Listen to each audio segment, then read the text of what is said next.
பிரியமானவர்களே, எப்படி இருக்கீங்க? நல்லா இருக்கீங்களா? இன்னும் ஒரு நாள் தானே இருக்குது.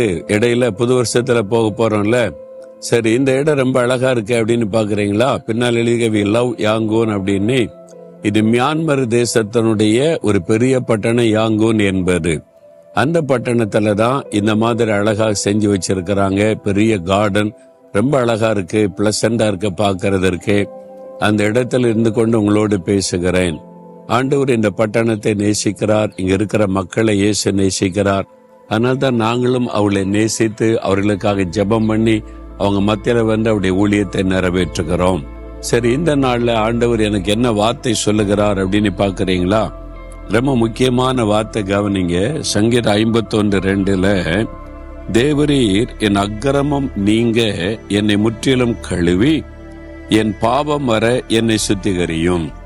புது வருஷத்துக்குள்ள செல்ல போகிறவங்க ஆயத்தப்படுறீங்களா? எல்லாத்துக்கும் ஒரு ஆயத்தம் இருக்குல்ல. ஒரு எக்ஸாமுக்கு போனா ஒரு ஆயத்தம், இன்டர்வியூக்கு போனா ஒரு ஆயத்தம், ஒரு பிசினஸ் செய்ய போனா ஆயத்தம். புது வருஷத்துக்குள்ள செல்ல போறோம்னா நிறைய ஆயத்த ஜெபெல்லாம் நடக்கும் சபைகள்ல, ஊழியங்கள்ல.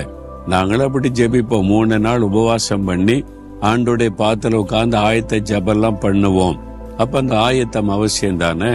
அந்த ஆயத்த ஜெபத்துல ரொம்ப முக்கியமானது, ஆண்டவருக்கு முன்னால நம்முடைய இருதயத்தை திறந்து என் அக்கிரமம் நீங்க என்னை முற்றிலும் கழுவி என் பாவம் வரை என்னை சுத்திகரியும். ஆண்டவரே, என்னை முற்றிலும் கழுவுங்க, சுத்திகரிங்க. அப்படின்னா என் இருதயத்தை சுத்திகரிங்க, என் வாழ்க்கையை பரிசுத்தப்படுத்துங்க என்பதாக அர்த்தம். நம்ம எல்லாருமே குறைவுள்ள மனிதர்கள் தான். பாவம் செய்யாதவங்க யாராவது இருக்காங்களா? இந்த வருஷத்துல நான் பாவமே பண்ணதில்லப்பா, தப்பே நான் பண்ணல அப்படின்னு சொல்லக்கூடிய யாராவது இருக்காங்களா? எத்தனையோ தவறுகள் நம்ம தெரிந்து செய்யறோம், தெரியாம செய்யறோம். செய்த பிறகு ஐயோ தப்பண்டன்னு உணர்கிறோம். எல்லாருடைய வாழ்க்கையில தவறு குறைகள் இருக்கிறாரு.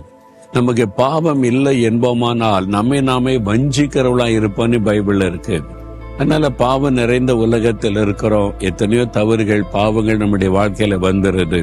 அதுல நிலைச்சிருக்க கூடாது. அந்த பாவத்திலே நிலைத்திருக்க, இது சரிதான், இதுல என்ன தப்புன்னு அதையே செய்து கொண்டிருக்க கூடாது. நம்ம சுத்திகரிக்க ஒப்பு கொடுக்கணும். ஆண்டவர் நம்மை பரிசுத்தப்படுத்தும் போது பரிசுத்தமாகிறவன் இன்னும் பரிசுத்தமாகிறான்.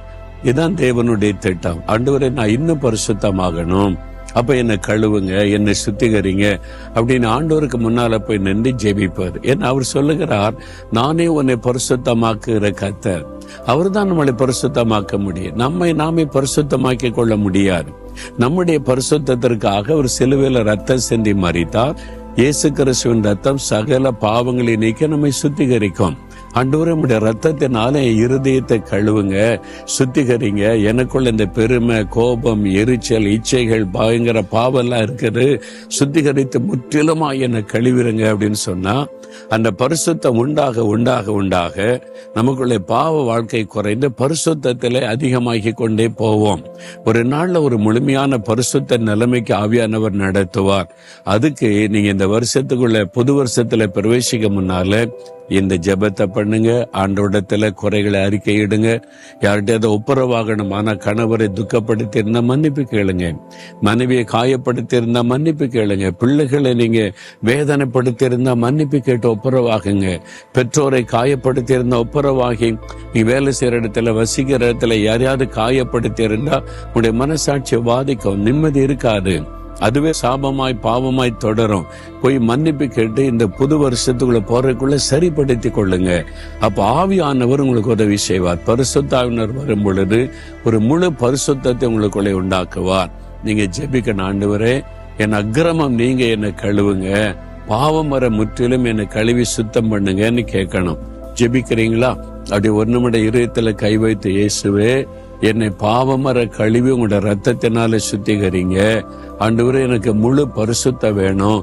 இந்த வருஷத்துல நான் செய்த தவறுகள், குறைகள், பாவங்களை புது வருஷத்துல நான் செய்யக்கூடாது. இந்த வருஷத்தோட இந்த பழைய பாவெல்லாம் ஒளிந்து போகட்டும். என்னை பரிசுத்தப்படுத்தி ஒரு புது இருதயத்தோட, பரிசுத்த இருதயத்தோட புது வருஷத்துக்குள்ள பிரவேசிக்க உதவி செய்யுங்க. இயேசுவின் நாமத்தில் ஜெபிக்கிறேன். ஆமேன், ஆமேன்.